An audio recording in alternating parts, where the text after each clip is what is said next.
जम्मू कश्मीर के किश्तवाड़ जिले में भारतीय सेना का एक हेलीकॉप्टर क्रैश हो गया। बताया जा रहा है कि इस हेलीकॉप्टर में भारतीय सेना के 3 अधिकारी सवार थे। रेस्क्यू के लिए टीमों को घटनास्थल पर रवाना कर दिया गया। अभी तक उनसे संपर्क नहीं हो पाया। बताया जा रहा है कि जहां यह हेलीकॉप्टर क्रैश हुआ वो किश्तवाड़ का काफी दुर्गम इलाका है। कांग्रेस सदस्य राहुल गांधी और तमिलनाडु के मुख्यमंत्री एमके स्टालिन एनसीपी चीफ के पद से शरद पवार के इस्तीफे से खुश नहीं हैं। दोनों ने शरद पवार की बेटी और एनसीपी सांसद सुप्रिया सुले को फोन करके उनसे कहा कि वे अपने पिता को इस्तीफा वापस लेने के लिए मनाएं। एनसीपी सदस्यों के मुताबिक राहुल और स्टालिन ने मंगलवार को शरद पवार के ऐलान के कुछ घंटों के अंदर ही सुले को फोन किया था। जम्मू कश्मीर के बारामूला में वनिगम पाइन क्रेरी इलाके में सुरक्षा बलों ने गुरुवार को 2 आतंकियों को ढेर कर दिया। आज तड़के इलाके में आतंकियों के छिपे होने की जानकारी मिली थी। इसके बाद वहां सर्च ऑपरेशन चलाया गया। आतंकियों ने फायरिंग की, जिसके बाद मुठभेड़ शुरू हो गई। पूरे इलाके को सील कर दिया गया है। बीते दिन कोरोना के 3,962 नए मामले सामने आए हैं। 7,873 लोग ठीक हुए हैं, जबकि 22 लोगों की इस बीमारी से मौत हुई है। देश में एक्टिव केस लगातार 11 दिनों से कम हो रहे हैं। इसके चलते 24 दिन बाद एक्टिव केस 40,000 से कम हुए हैं। फिलहाल 36,244 लोगों का इलाज जारी है। इससे पहले 10 अप्रैल को 37,093 एक्टिव केस थे। WFI अध्यक्ष ब्रजभूषण पर एक्शन के लिए जंतर मंतर पर धरना दे रहे पहलवानों और पुलिस में बुधवार देर रात झड़प हो गई। कुछ रेसलर्स को चोटें आई हैं। विनेश फोगाट के भाई दुष्यंत का सिर फूट गया। लगातार 12 दिन से धरना दे रहे रेसलर्स ने गुरुवार को कहा कि यही दिन देखने के लिए हम देश के लिए मेडल लाए थे। हम सभी मेडल्स भारत सरकार को लौटा देंगे। भारतीय मूल के अजय बंगा को वर्ल्ड बैंक का नया अध्यक्ष चुना गया। वे 2 जून को पद संभालेंगे। उनका कार्यकाल 5 साल के लिए होगा। अमेरिकी राष्ट्रपति जो बाइडेन ने उन्हें इस पद के लिए नॉमिनेट किया था।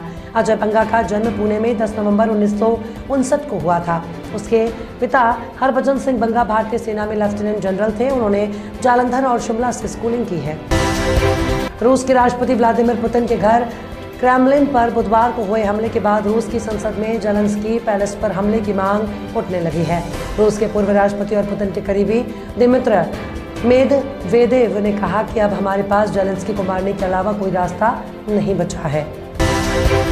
दिग्गज आईटी कंपनी कॉग्निजेंट ने 3,500 कर्मचारियों को नौकरी से निकालने का फैसला किया। इसके अलावा कंपनी खर्च घटाने के लिए अपने कुछ ऑफिस को भी बंद करेगी। कॉग्निजेंट अमेरिका की कंपनी है, लेकिन भारत में इसके संचालन का एक बड़ा हिस्सा है। अमेरिका समेत यूरोपीय देशों में छाई मंदी के कारण आईटी कंपनियों की कमाई पर असर पड़ा। फिलहाल कॉग्निजेंट में 3,55,300 कर्मचारी हैं। रामानंद सागर की रामायण में सीता का किरदार निभाने वाली एक्ट्रेस दीपिका चिखलिया ने हाल ही में बताया, अक्सर उन्हें रील और डांस वीडियोस बनाने के लिए सोशल मीडिया पर ट्रोल किया जाता है।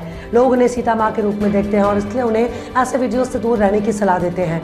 दीपिका कहती हैं कि बतौर पब्लिक फिगर वो हमेशा कोशिश करती हैं कि उनके किसी भी काम से लोगों की भावनाएं आहत ना हो। फिल्म गांधी वर्सेस गोडसे के साथ राजकुमार संतोषी ने लगभग 1 दशक बाद डायरेक्शन में वापसी की थी। संतोषी ने इस मुलाकात में बताया कि उन्हें इस फिल्म से कई उम्मीदें थी, लेकिन पठान के ओवर हाइप्ड होने की वजह से उनकी फिल्म कहीं गुमसी हो गई। फिल्म की रिलीज के पहले संतोषी कई बार इसकी तुलना द कश्मीर फाइल्स के मिले रिस्पॉन्स से कर रहे थे। उन्हें पूरा भरोसा था कि उनकी फिल्म कुछ कमाल करेगी।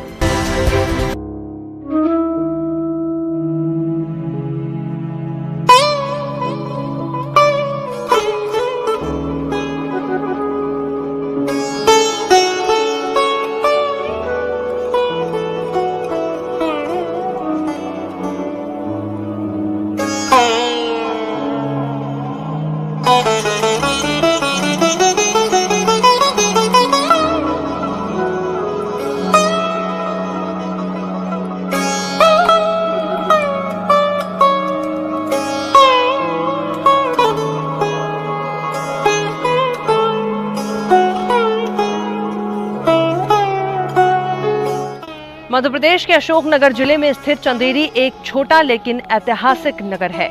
मालवा और बुंदेलखंड की सीमा पर बसा ये नगर शिवपुरी से 127 किलोमीटर, ललितपुर से 37 किलोमीटर और ईसागढ़ से लगभग 45 किलोमीटर की दूरी पर है।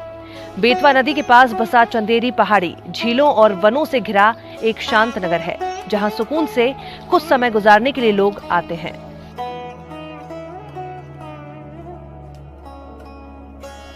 भारत के हृदय राज्य मध्य प्रदेश में स्थित चंदेरी एक प्राचीन शहर है जो अपने ऐतिहासिक और सांस्कृतिक महत्व के लिए जाना जाता है। ये छोटा मगर खूबसूरत नगर राज्य के अशोकनगर जिले के अंतर्गत आता है। झीलों, पहाड़ों और घने जंगलों से घिरा ये स्थल पर्यटन के लिहाज से बहुत ही खास है। आपको बता दें कि चंदेरी पूरे भारतवर्ष में अपनी चंदेरी साड़ियों के लिए भी काफी प्रसिद्ध है। ये साड़ियां राज्यों के अलावा अन्य देशों में भी निर्यात की जाती हैं। चंदेरी में देखने लायक बहुत सी प्राचीन संरचनाएं मौजूद हैं, जिन्हें आप अपने मध्य प्रदेश यात्रा का हिस्सा बना सकते हैं। जो ये डिजाइन है, इस डिजाइन के लिए पहले ग्राफल बनाते हैं। ग्राफ से बनाने के बाद जो जाला तैयार करते हैं, उसके बाद फिर जो बूटी का ग्राफ रहता है इसमें बोला जाता है। फिर जो होके फिर इसकी सेटिंग होती है। पूरा ये जितना भी रॉ मटेरियल है सब बाहर से आता है। ये जरी है, जरी टेस्टेड है, सूरत से आती है। मसराइज जो कॉटन है, मसराइज कॉटन है, ये कोयम्बतूर से आता है। सिल्क बेंगलोर से, जितना भी रॉ मटेरियल पूरा बाहर से आता है। लूम में जितने भी पार्ट्स हैं हर चीज़ के अलग अलग एक्सपर्ट रहते हैं। जैसे ये रोल है, रोल बनाने वाले अलग रहते हैं, सिले अलग बनाने वाले बात, इसके एक्सपर्ट अलग हैं। बॉर्डर जो बनाया जाता है, बॉर्डर के भी एक्सपर्ट रहते हैं। ये जाला है, ये नाका बोलते हैं इसको, नाका बनाने वाले बांधने वाले अलग होते हैं। कुछ वीवर्स ऐसे होते हैं जो पूरा काम कर लेते हैं, कुछ वीवर्स ऐसे होते हैं जो काम नहीं कर पाते हैं। जैसे इसमें जो पीसिंग है, ये ताना जब समाप्त हो जाता है तो इसमें पीसिंग होता है। पीसिंग होने के बाद फिर जो 12 साड़ियों का ताना रहता है, बॉर्डर अपन चेंज कर सकते हैं। 6 साड़ियों का भी हो सकता है, 4 साड़ियों का भी कर सकते हैं, बॉर्डर अपन चेंज कर सकते हैं। बट जो 12 साड़ियों का ताना है उसमें भी अपन 3 साड़ियों का कलर कर सकते, डाई कर सकते हैं। मतलब किसी व्यक्ति को चाहें कि 2 साड़ी अलग कलर की हों, 4 साड़ी अलग कलर की हों, तो कलर भी अलग अलग कर सकते हैं। बॉर्डर कभी भी चेंज कर सकते हैं। दूसरा सबसे बड़ी विशेषता हमारी चंदेरी साड़ी की ये है, हमारे यहाँ जो डिजाइन रहती है वो हम लोग अलग अलग निडल्सों का उपयोग करते हैं। जैसे कि ये पूरा हाथ से होता है। अगर कहीं साड़ी की बूटी को खींचेंगे तो साड़ी फट जाएगी, पर बूटी का ताना नहीं खींचेगा। सबसे बड़ी विशेषता ये है, और पूरा हाथ से ही काम होता है। अब जैसा कि जैसे ये हैं, ये पूरे हाथ से कर रहे हैं। हमारा विभाग 50% पर इनको इंस्ट्रूमेंट देते हैं, जैसे कि जकार्ड। जैसे 8,000 का जकार्ड मिलता है तो 4,000 इनको मिलाना पड़ती है, 4,000 रुपये हमारा विभाग अनुदान देता है। उदाहरण में जैसे ये लूम दिए हैं, 50% पर लूम इनको दिया है। जैसे मान लीजिए 12,000 का लूम है तो 6,000 हम देंगे और 6,000 इनको जमा कराना पड़ता है। राजा पूरनमल जाट मुगल काल और सूरी वंश के समय में चंदेरी के शासक थे। राजा पूरनमल के पूर्वजों की जड़ें गुप्त वंश के जाटों में जाकर मिलती हैं। चंदेरी का प्राचीन नाम चंद्रनगर था। गुप्त वंश के राजा चंद्रगुप्त विक्रमादित्य ने यहाँ पर किले का निर्माण करवाया था। उन्हीं के नाम से ये जगह चंद्रनगर नाम से जानी गई थी। चंदेरी का किला शहर से लगभग 71 मीटर की ऊंचाई पर स्थित चंदेरी किला यहाँ के सबसे मुख्य आकर्षणों में गिना जाता है, जिसका निर्माण मुगल काल के दौरान किया गया था। इस किले की मूल संरचना को राजा कीर्तिपाल द्वारा 11वीं शताब्दी के आसपास बनाया गया था। अतीत से जुड़े पन्ने बताते हैं कि ये किला कई बड़े आक्रमण झेल चुका है, इसलिए इसका कई बार पुनर्निर्माण करवाया जा चुका है। चंदेरी फोर्ट के बाद आप यहाँ की ऐतिहासिक संरचना में बादल महल देख सकते हैं। बादल महल चंदेरी के चुनिंदा सबसे खास पर्यटन स्थलों में से एक है। आपको बता दें कि ये प्राचीन संरचना बिना किसी महल और किले के एक विशाल द्वार के रूप में यहाँ मौजूद है। अतीत से जुड़े पन्नों के मुताबिक इस महल का निर्माण 15वीं शताब्दी में किया गया था। ये विशाल प्रवेश द्वार चंदेरी की बड़ी जीत की खुशी में बनवाया गया था। ये गेट अपनी 2 मीनारों के साथ यहाँ खड़ा है, जो देखने में बहुत ही आकर्षक नजर आता है। प्रवेश द्वार पर की गई शानदार नक्काशी पर्यटकों का ध्यान खींचती है। चंदेरी की ऐतिहासिक संरचनाओं की श्रृंखला में आप यहाँ स्थित प्राचीन जामा मस्जिद को देख सकते हैं, जिसका निर्माण 13वीं शताब्दी के दौरान गयासुद्दीन बलबन द्वारा करवाया गया था। जामा मस्जिद यहाँ के प्रसिद्ध पर्यटन स्थलों में से एक है। ये एक विशाल और अद्भुत मस्जिद है जो अपने आकार से पर्यटकों को आश्चर्यचकित करने का काम करती है। मस्जिद के ऊपर 3 बड़े गुंबद बने हुए हैं जो इस प्राचीन संरचना को खास बनाने का काम करते हैं। चंदेरी स्थित कौशक महल यहाँ की प्रसिद्ध और महत्वपूर्ण संरचना के रूप में जाना जाता है। इस महल का निर्माण मालवा के सुल्तान द्वारा जीत की खुशी में बनवाया गया था। इस महल को पहले 7 मंजिला बनाने की योजना की गई थी, लेकिन ये सिर्फ 3 मंजिला तक ही बन पाया। महमूद शाह खिलजी ने सुल्तान महमूद शारकी को युद्ध में हराया था, इसलिए महमूद शाह खिलजी ने जीत की खुशी में इस संरचना का निर्माण करवाया। महल की वास्तुकला और दीवारों पर की गई नक्काशी देखने लायक है। परमेश्वर तालाब लक्ष्मण जी मंदिर चंदेरी नगर का एकमात्र तालाब किनारे स्थित लक्ष्मण जी का मंदिर, जिसका निर्माण लगभग 11वीं-12वीं शती ईस्वी में हुआ था। लेकिन इस मंदिर का विकास बुंदेला शासकों के समय का ही दिखलाई देता है। मंदिर और मंदिर के सामने तालाब ये कल्पना करने से ही मन मंत्रमुग्ध होता है। दर्शनार्थियों को भ्रमण के साथ भगवान के दर्शन का पुण्य प्राप्त हो जाए, इससे अच्छा कार्य कुछ हो ही नहीं सकता। पर्यटक विभाग द्वारा इस तालाब के सौंदर्यीकरण में चारों ओर काफी कार्य किए हैं, जिससे इसकी सुंदरता निखर आई है। संध्या काल में अस्त होते सूर्य को देखने का दृश्य काफी मनमोहक होता है। इस तालाब के किनारे बुंदेला शासक भरत शाह, देवी सिंह और अनिरुद्ध सिंह के स्मारक बने हुए हैं। परमेश्वर तालाब लक्ष्मण जी मंदिर चंदेरी नगर का एकमात्र तालाब किनारे स्थित लक्ष्मण जी का मंदिर, जिसका निर्माण लगभग 11वीं शताब्दी शती में हुआ होगा। लेकिन इस मंदिर का विकास बुंदेला शासकों के समय का ही दिखलाई देता है। मंदिर और मंदिर के सामने तालाब, ये कल्पना करने से ही मन मंत्रमुग्ध हो उठता है। दर्शनार्थियों को भ्रमण के साथ भगवान के दर्शन का पुण्य प्राप्त हो जाए, इससे अच्छा कार्य कुछ और हो ही नहीं सकता। पर्यटक विभाग द्वारा इस तालाब के सौंदर्यीकरण में चारों ओर काफी कार्य किए हैं, जिससे इसकी सुंदरता निखर आई है। संध्या काल में अस्त होते सूर्य को देखने का दृश्य काफी मनमोहक होता है। इस तालाब के किनारे बुंदेला शासक भरत शाह, देवी सिंह और अनिरुद्ध सिंह के स्मारक बने हुए हैं। इस मंदिर की एक खासियत है कि इस मंदिर में मात्र स्नान करने से कुष्ठ रोग दूर हो जाते हैं और इसी आस्था के साथ लोग इस तालाब में नहाने के लिए आते हैं और उनका रोग दूर हो जाता है। इस मंदिर की एक खासियत है कि इस मंदिर में मात्र स्नान करने से कुष्ठ रोग दूर हो जाते हैं और इसी आस्था के साथ लोग इस तालाब में नहाने के लिए आते हैं और उनका रोग दूर हो जाता है।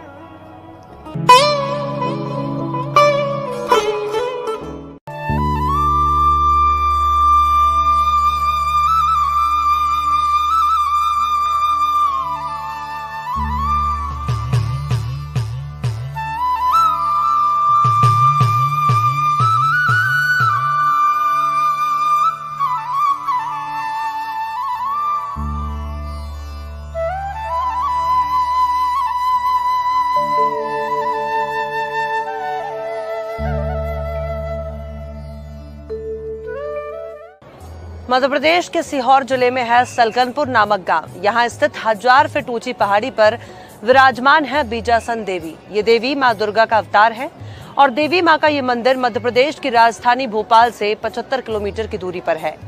ये पहाड़ी मां नर्मदा से 15 किलोमीटर दूर स्थित है। सलकनपुर मंदिर आस्था और श्रद्धा का 52वां शक्तिपीठ माना जाता है। मंदिर पहुंचने के लिए भक्तों को पत्थर से बनी 1451 सीढ़ियां चढ़नी होती हैं। हालांकि अब सलकनपुर देवी मंदिर ट्रस्ट ने पहाड़ी के बजाय सड़क भी बनवा दी है।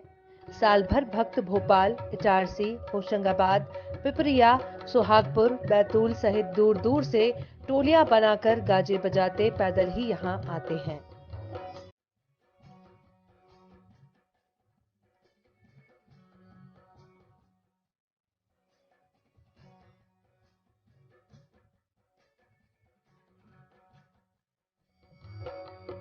इस मंदिर पर पहुंचने के लिए भक्तों को 1400 सीढ़ियों का रास्ता पार करना पड़ता है, जबकि इस पहाड़ी पर जाने के लिए कुछ वर्षों में सड़क मार्ग भी बना दिया गया है। यहां पर 2 पहिया और 4 पहिया वाहन से पहुंचा जा सकता है और ये रास्ता करीब 4.5 किलोमीटर लंबा है।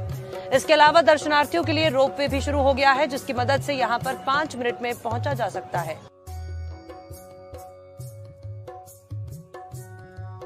मां का मंदिर लगभग 4000 फीट की ऊंचाई पर स्थित है। विजयासन देवी की ये प्रतिमा 400 साल पुरानी है और स्वयंभू भी मानी जाती है। पौराणिक मान्यता है कि दुर्गा के महिषासुर मर्दिनी अवतार के रूप में देवी ने इसी स्थान पर राक्षस का वध किया था। फिर जगत कल्याण के लिए इसी स्थान पर बैठकर उन्होंने विजय मुद्रा में तपस्या की थी, इसलिए उन्हें विजयासन देवी कहा गया है। मां बीजासन के दरबार में दर्शनार्थियों की कोई पुकार कभी खाली नहीं जाती है। बड़े से बड़ा मंत्री हो या एक गरीब इंसान, मां सब पर कृपा बरसाती है। भक्तों के बढ़ते हुए कदम जैसे ही इस धाम की परिधि पर पहुंचते हैं, पूरा शरीर मानो मां बीजासन की शक्ति से भर जाता है। माना ज्योति प्रज्वलित है, एक नारियल के तेल और दूसरी घी से जलाई जाती है। इन साक्षात ज्योत को साक्षात देवी के रूप में पूजा जाता है। मंदिर में धुनी भी जल रही है। इस धुनी को स्वामी भद्रानंद और उनके शिष्यों ने प्रज्वलित किया था। तभी से इस अखंडित धुनी की भस्म अर्थात राख को ही महाप्रसाद के रूप में दिया जाता है। पुराणों के अनुसार देवी विजयासन माता पार्वती का ही अवतार हैं, जिन्होंने देवताओं के आग्रह पर रक्तबीज नामक राक्षस का वध किया था और सृष्टि की रक्षा की थी। विजयासन देवी को कई लोग कुल देवी के रूप में भी पूजते हैं। माता कन्याओं को मनचाहा जीवन साथी का आशीर्वाद देती है, वहीं भक्तों की सूनी गोद भी भरती हैं। भक्तों की ही श्रद्धा है कि इस देवी धाम का महत्व किसी शक्तिपीठ से कम नहीं है।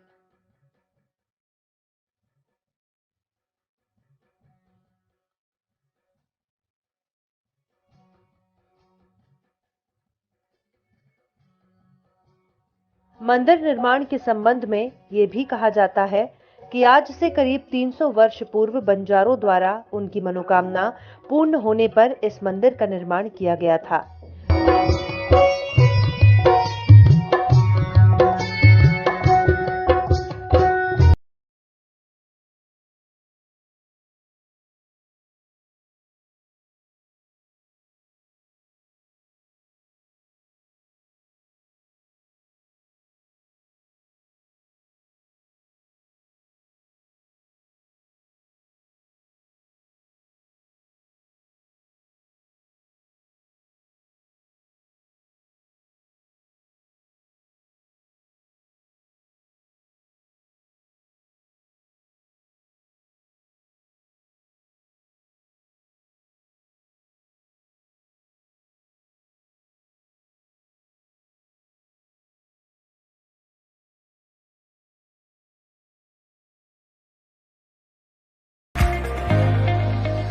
इस वक्त हम मौजूद हैं हनुमंतिया टापू पर और मैं हूं आपके साथ हर्षिता।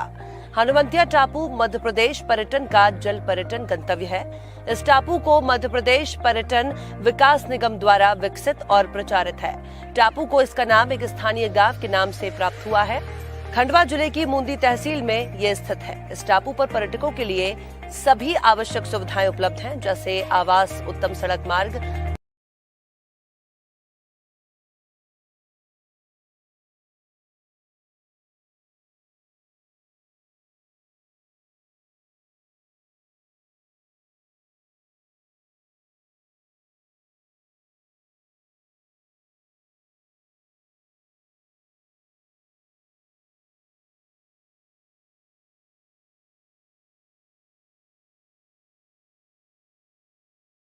स्थान के रूप में विकसित करने का निर्णय लिया। टापू पर आवास, भोजन, विहार, क्रूज राइड की सुविधा भी उपलब्ध है और विकास निगम का एक होटल उपलब्ध है, हनुमंतिया टूरिस्ट कॉम्प्लेक्स। स्थान के आसपास कई सारे पक्षी और पशु भी देखे जा सकते हैं, जो उनको पसंद करने वाले पर्यटकों के लिए एक उत्तम अनुभव होगा।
पर्यटन को बढ़ावा देने के लिए एमपी सरकार ने इस टापू पर हाल ही में कैबिनेट की बैठक की है और इसके अलावा यहाँ जल महोत्सव में भी हजारों सैलानी पहुंचे।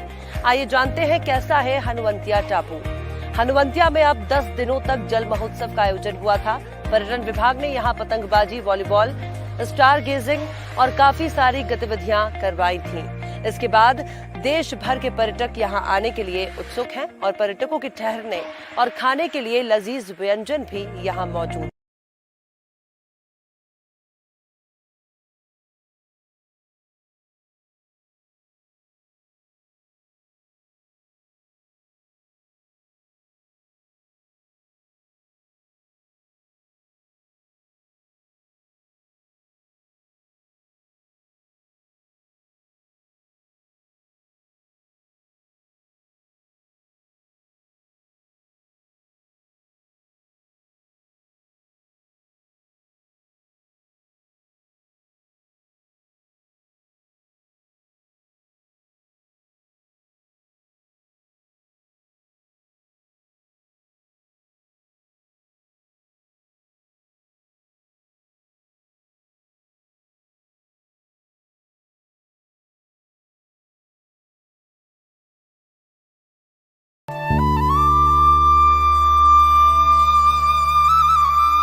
मध्य प्रदेश के सीहोर जिले में है सलकनपुर नामक गांव। यहां स्थित 1000 फीट ऊंची पहाड़ी पर विराजमान है बीजासन देवी। ये देवी मां दुर्गा का अवतार है और देवी मां का ये मंदिर मध्य प्रदेश की राजधानी भोपाल से 75 किलोमीटर की दूरी पर है।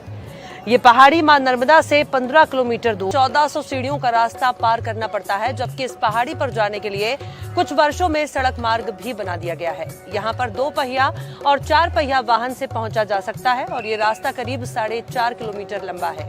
इसके अलावा दर्शनार्थियों के लिए रोपवे भी शुरू हो गया है, जिसकी मदद से यहाँ पर 5 मिनट में पहुंचा जा सकता है।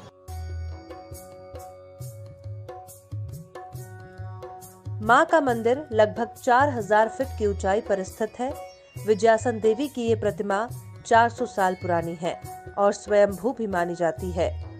पौराणिक मान्यता है कि दुर्गा के महिषासुर में दर्शनार्थियों की कोई पुकार कभी खाली नहीं जाती है। बड़े से बड़ा मंत्री हो या एक गरीब इंसान, मां सब पर कृपा बरसाती है। भक्तों के बढ़ते हुए कदम जैसे ही इस धाम की परिधि पर पहुंचते हैं, पूरा शरीर मानो मां बीजासन की शक्ति से भर जाता है। माना जाता के तेल और दूसरी घी से जलाई जाती है। इन साक्षात ज्योत को साक्षात देवी के रूप में पूजा जाता है। मंदिर में धुनी भी जल रही है। इस धुनी को स्वामी भद्रानंद और उनके शिष्यों ने प्रज्वलित किया था। तभी से इस अखंडित धुनी की भस्म अर्थात राख को ही महाप्रसाद के रूप में दिया जाता है।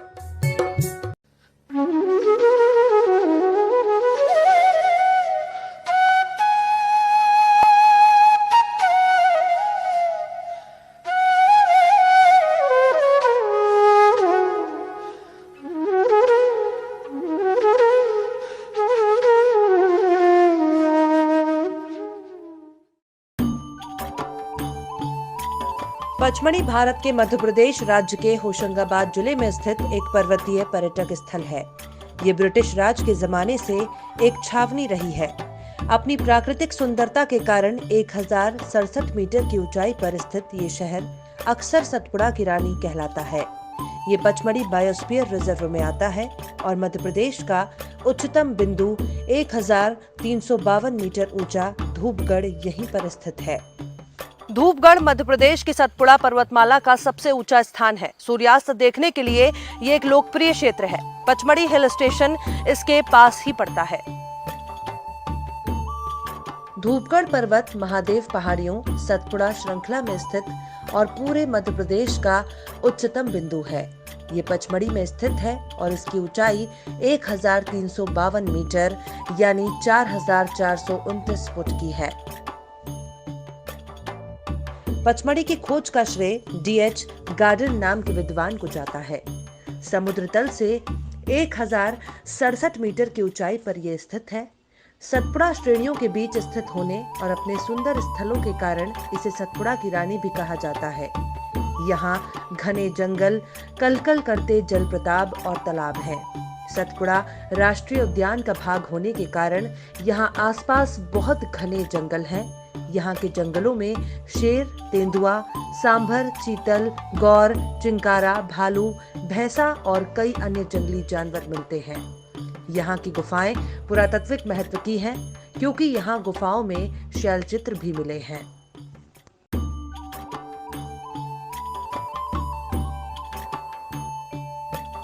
भोलेनाथ का पहला घर कैलाश पर्वत है तो दूसरा घर जटाशंकर धाम है। यह स्थान पचमढ़ी की वादियों में सैकड़ों चट्टानों के बीच बसा हुआ है। यहाँ के कण कण में शिवजी बसते हैं। जटाशंकर गुफा ये एक पवित्र गुफा है जो पचमढ़ी कस्बे से 1.5 किलोमीटर की दूरी पर है। यहाँ पहुँचने के लिए कुछ दूर तक पैदल चलना पड़ता है। मंदिर में शिवलिंग प्राकृतिक रूप से बना हुआ है। यहाँ एक ही चट्टान पर बनी हनुमान जी की मूर्ति भी एक मंदिर में स्थित है। पास ही में हारपर की गुफा भी है। पौराणिक कथाओं में बताया गया है कि भस्मासुर जब शिवजी के पीछे पड़ गए थे तब शिवजी ने इटारसी के पास स्थित तिलक सिंदूर और उसके बाद पचमढ़ी के जटाशंकर में शरण ली। शिवजी ने यहाँ अपनी विशालकाय जटाएं फैलाई थी और यहाँ की चट्टानों के फैलाव को देखकर यही प्रतीत होता है कि यह स्थान शिवजी का दूसरा घर माना जाता है।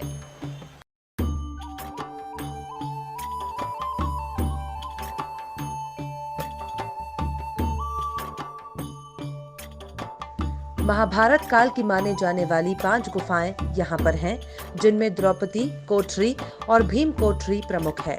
पुरातत्व विवाद मानते हैं कि ये गुफाएं गुप्त काल की हैं, जिन्हें बौद्ध भिक्षुओं ने बनवाया था।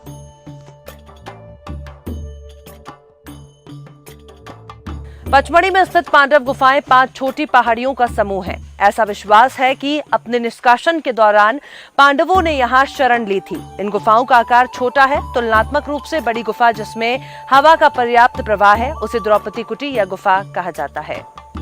महाभारत काल की मानी जाने वाली 5 गुफाएं यहाँ पर हैं, जिनमें द्रौपदी कोठरी और भीम कोठरी प्रमुख है। मानते हैं कि ये गुफाएं गुप्त काल की हैं, जिन्हें बौद्ध भिक्षुओं ने बनवाया था।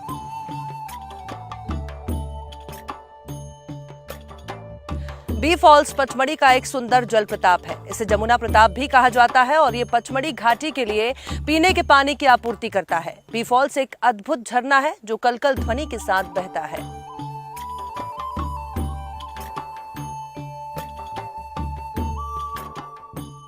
इस झरने से वर्ष भर धारा प्रभावित होती रहती है और इसका पानी पहाड़ी से 35 मीटर की गहराई में गिरता है।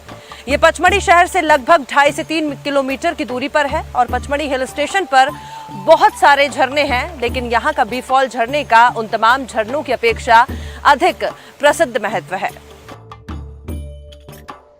बी फॉल्स को जमुना जलप्रपात भी कहा जाता है। यहाँ से पचमढ़ी के लिए पीने का पानी सप्लाई किया जाता है। बी फॉल्स जलप्रपात के ऊपर और नीचे बने कुंड में आप नहाने का आनंद ले सकते हैं। जलप्रपात काफी रोमांचक दिखाई देता है और काफी सुंदर भी है। एडवेंचर पसंद करने वाले युवा बी फॉल्स से होते हुए किनारे किनारे अप्सरा विहार से प्रताप कुंड तक भी जा सकते हैं। बुजुर्ग और बच्चों के लिए यहाँ पहुँचना थोड़ा मुश्किल है, पर नामुमकिन नहीं है। जीप से उतरने के बाद करीब 100 मीटर पैदल चलना होता है, जिसमें बुजुर्गों को तकलीफ आती है, पर बच्चों और जवानों के लिए ये बहुत ही दिलचस्प होता है। उसके बाद 300 से अधिक खड़ी सीढ़ियां हैं, जिन्हें उतरने के बाद ही आप बी फॉल्स तक पहुंचते हैं, जो कि बहुत ही सुंदर जमुना जलप्रपात है। हालांकि झरने की कलकल ध्वनि सुनकर और यहाँ के ठंडे साफ पानी में नहाकर सारी थकान दूर हो जाती है।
भोपाल से 2 किलोमीटर की दूरी पर सीहोर में स्थित चिंतामण गणेश मंदिर की दंत कथा बेहद रोचक है। भगवान गणेश के कई सिद्ध मंदिरों में चिंतामण गणेश मंदिर भी है। पूरे देश में कुल 4 चिंतामण गणेश मंदिर हैं।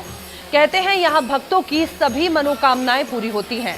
भोपाल, उज्जैन, गुजरात और रणथंभौर में इन गणपति मंदिरों की सिद्धियां इनकी स्थापना की चर्चित कहानियों में छुपी हुई हैं। माना जाता है कि इस मंदिर की स्थापना विक्रमादित्य ने की थी, लेकिन इसकी मूर्ति उन्हें स्वयं गणपति ने दी थी। प्रचलित कहानी के अनुसार एक बार राजा विक्रमादित्य के स्वप्न में गणपति आए और पार्वती नदी के तट पर पुष्प रूप में अपनी मूर्ति होने की बात बताते हुए उसे लाकर स्थापित करने का आदेश दिया। राजा विक्रमादित्य ने वैसा ही किया। पार्वती नदी के तट पर उन्हें वो पुष्प भी मिल गया और उसे रथ पर अपने साथ लेकर वो राज्य की ओर लौट पड़े। रास्ते में रात हो गई और अचानक वो पुष्प गणपति की मूर्ति में परिवर्तित होकर वहीं जमीन में धंस गया। राजा के साथ आए अंगरक्षकों ने जंजीर से रथ को बांधकर मूर्ति को जमीन से निकालने की बहुत कोशिश की, पर मूर्ति निकली नहीं। तब विक्रमादित्य ने गणपति की मूर्ति वहीं स्थापित कर मंदिर का निर्माण करवाया। मंदिर में स्थापित गणपति की मूर्ति की आंख चांदी की बनी है। वास्तविक मूर्ति की आंख हीरे की थी। स्थानीय लोगों के अनुसार मंदिर और मूर्ति की सुरक्षा के लिए रात के समय मंदिर परिसर में ताला लगाया जाता है, लेकिन पहले ऐसा नहीं था। 150 साल पहले इस खुले परिसर में मूर्ति की हीरे की आंख चोरी हो गई। कई दिनों तक आंख की जगह दूध की धार टपकती रही। आखिरकार मुख्य पुजारी के स्वप्न में गणपति जी ने आकर इस जगह चांदी की आंख लगाने का आदेश दिया। पुजारी जी ने इसे चिंतामण मंदिर में स्थापित गणपति के नए जन्म के रूप में माना और चांदी की आंख लगाने के अवसर पर भंडारा किया। तब से हर साल उस दिन की याद में यहाँ मेला लगता है। भगवान गणेश ने धरती पर खुद अपनी मूर्ति स्थापित की है। भक्तों की हर मन्नत पूरी होती है। यहाँ हर महीने गणेश चतुर्थी पर भंडारा करने की प्रथा है। स्थानीय लोगों के अनुसार 60 साल पहले यहाँ प्लेग की बीमारी फैली थी। तब इसी मंदिर में लोगों ने इसके ठीक होने की प्रार्थना की और प्लेग के खत्म हो जाने पर गणेश चतुर्थी मनाए जाने की मन्नत रखी और तब से हर महीने गणेश चतुर्थी पर भंडारे की ये प्रथा चली आ रही है।